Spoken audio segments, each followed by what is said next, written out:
Pemirsa, potensi curah hujan yang masih tinggi di wilayah bencana ini dikhawatirkan juga akan menyebabkan banjir lahar dingin bisa terjadi di wilayah-wilayah bencana khususnya di Provinsi Sumatera Barat. Untuk mengetahui lebih lengkap mengenai hal ini pemirsa, kami akan ajak Anda untuk membahasnya bersama dengan Kepala BMKG. Ada Ibu Dwi Korita Karnawati sudah bergabung bersama kita malam hari ini. Selamat malam, Assalamualaikum Bu Dwi Korita.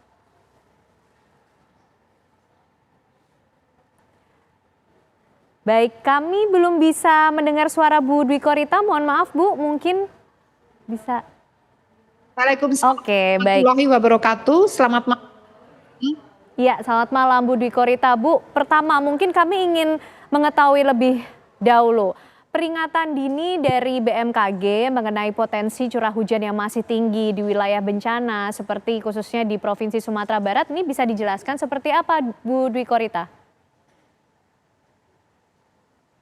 Betul. Jadi pada tanggal 6 Mei, BMKG mendeteksi adanya sirkulasi siklonik di sekitar perairan barat Aceh dan hal tersebut dikhawatirkan memacu pembentukan awan-awan hujan yang intensif dan berakibat adanya hujan dengan intensitas lebat hingga sangat lebat.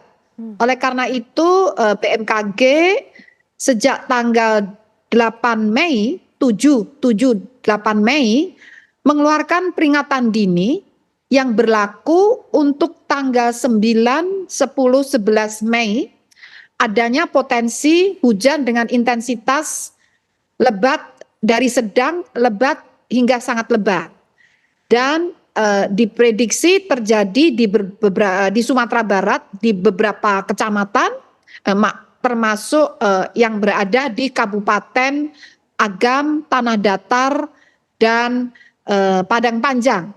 Nah, tanggal 14 Mei, jadi peringatan dini tersebut masih berlanjut. Berlanjut tanggal 12, 13 itu masih intensitas masih cukup lebat, sangat lebat. Namun hari ini, jadi kami memprediksi saat itu tanggal 14 Mei intensitas menurun sehari. Kemudian akan meningkat lagi mulai tanggal 15 Mei ya hingga tanggal 23 Mei. Intensitas semakin meningkat lagi dari sedang, lebat hingga sangat lebat. Sementara itu kami juga berkoordinasi dengan PUPR dan PVMBG mendapatkan informasi tumpukan material sedimen pada material erupsi gunung Marapi, volumenya masih cukup tinggi di bagian atas lereng. Hal ini yang dikhawatirkan dapat mengakibatkan banjir lahar hujan apabila hujan dengan intensitas sedang, lebat hingga sangat lebat itu terjadi. Oleh karena itu kami terus menggencarkan peringatan dini melalui berbagai kanal dan juga ke masyarakat perlunya segera mengosongkan lokasi yang rawan apabila BMKG mengeluarkan peringatan dini. Kalau dalam kondisi cerah, biasanya pagi hari sampai sebelum jam 1 atau sampai sebelum jam 2, itu masih cerah, itu silakan bisa ke lokasi tersebut untuk pencarian korban, membersihkan lahan. Namun begitu jam 2 itu biasanya sudah mulai mendung, gelap, dan disusul dengan hujan. Demikian. Oke. Bu Dwi Korita, artinya peringatan dari BMKG kan sudah keluar. Tadi disampaikan ini harus diwaspadai dari tanggal 15 hingga 23 Mei. Peningkatan curah hujan dari sedang, lebat hingga tinggi. Artinya besok nih Bu ya harus kita waspadai bersama kondisi tersebut. Nah Bu Dwi Korita kan juga ada di lokasi ya Bu, meninjau bagaimana lokasi di sana. Apakah kemudian saran-saran rekomendasi dari BMKG ini juga sudah dikoordinasikan, sudah dilaksanakan dengan mengosongkan daerah-daerah aliran yang mungkin dikhawatirkan ini bisa dilewati oleh material-material banjir lahar hujan tersebut, Bu Dwi Korita? Sudah dilakukankah? tadi kami menyampaikan hal itu, menegaskan kembali. Jadi biasanya kalau ada bencana itu malah di tempat rawan banyak orang berkerumun, entah orang yang membersihkan, yang menolong, ada yang melihat. Jadi malah jadi tempat yang ramai. Itu yang kami tadi koordinasi dengan Kepala BNPB, beliau mengkoordinasikan semuanya, hadir juga Kapolda dan Danrem Ya. dan BPBD, Gubernur juga hadir. Insya Allah tadi langsung ditutup tadi. Jadi apalagi tadi saya tunjukkan ini loh bahaya peringatan dini itu sebenarnya bisa dilihat dengan mata juga. Kalau arus sungai tadi pagi belum sekencang ini lihat arusnya tuh udah makin kencang, airnya semakin coklat gelap. Kita harus segera pergi dari sini. Mari kita segera pergi. Kalau kita pergi semuanya akan ikut pergi gitu. Sebaiknya ditutup begitu. Jadi insya Allah sudahlah, insya Allah. Baik, langkah antisipasi artinya sudah disampaikan dari BMKG. Ditahan dulu Bu Dwi Korita, masih ada sejumlah pertanyaan tentu yang kami ingin tahu, tapi kita hadirkan dulu pemirsa untuk Anda informasi berikut ini, di mana Badan Nasional Penanggulangan Bencana dan juga Palang Merah Indonesia ini merilis dampak dari bencana banjir bandang dan lahar dingin yang terjadi di Provinsi Sumatera Barat. Kami hadirkan untuk Anda pemirsa informasinya, di mana pada Selasa 14 April 2023, data sementara ini menunjukkan sebanyak 849 KK atau 3.396 jiwa terdampak dan 3.396 jiwa ini juga tercatat telah mengungsi dari wilayah-wilayah rawan bencana ke tempat yang lebih aman tentunya. Dan masih mengenai dampak dari banjir bandang lahar dingin di Sumatera Barat pemirsa, 23 jiwa ini dikabarkan mengalami luka-luka dan sampai saat ini yang tercatat ada 50 orang dinyatakan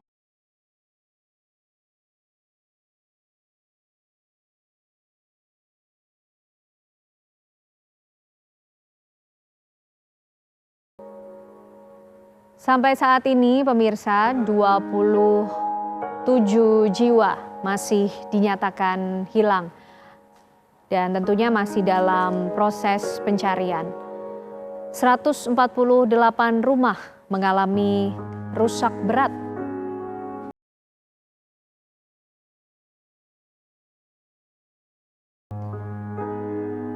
(15) jembatan juga terdampak, serta 50 hektar pertanian mengalami kerusakan akibat terkena banjir lahar dingin ataupun banjir bandang di wilayah Provinsi Sumatera Barat.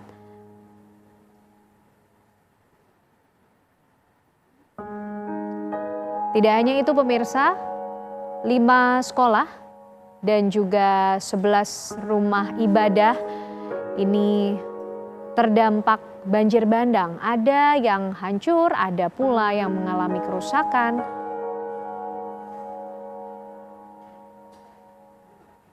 Inilah gambaran dampak dari banjir bandang lahar dingin di Provinsi Sumatera Barat yang terjadi pada Sabtu malam lalu pemirsa. Dan hingga saat ini pun petugas terkait masih terus melakukan upaya pencarian terhadap korban-korban yang hilang maupun juga evakuasi bagi warga yang terdampak. Karena luka akibat banjir lahar dingin Marapi, pemirsa, ini seorang pengungsi juga terpaksa harus dilarikan ke rumah sakit. Seorang warga pengungsi bernama Ilhami harus dirawat intensif di puskesmas karena kondisinya yang sangat mengkhawatirkan. Ia diputuskan dibawa ke puskesmas Sungai Pua untuk dilakukan perawatan lebih lanjut karena alat medis posko kesehatan yang berada di pos pengungsian ini kurang lengkap. Menurut Kepala Puskesmas Lasi, Dr. Lita Iktavia, korban dirujuk ke Rumah Sakit Ahmad Muhtar Bukit Tinggi guna dilakukan perawatan intensif.